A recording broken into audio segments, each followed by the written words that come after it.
In a time when the world was divided by power and greed, kings rose and fell like waves on the desert wind.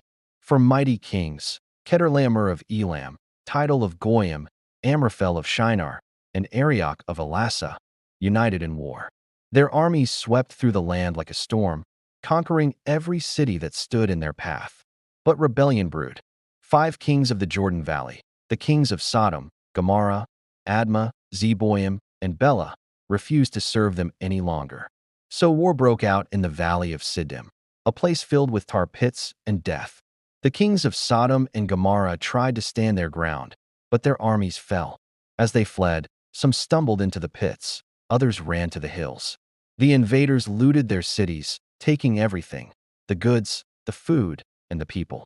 Among the captives was Lot, Abram's nephew, living in Sodom, far from the land of promise.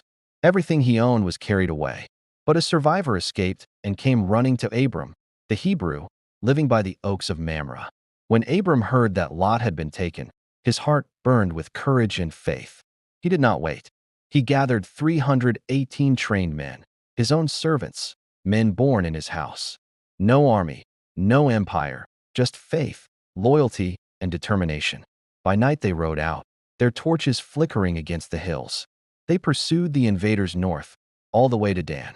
Under the cover of darkness, Abram divided his men into groups and launched a surprise attack.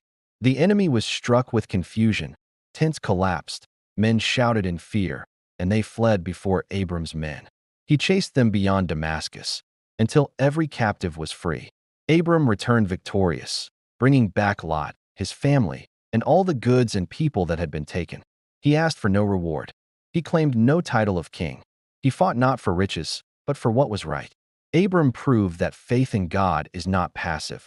It moves us to act with courage, to stand for others, to fight for what is good. Through faith, he became more than a wanderer. He became a rescuer, a protector, a man through whom God's promise would continue to shine.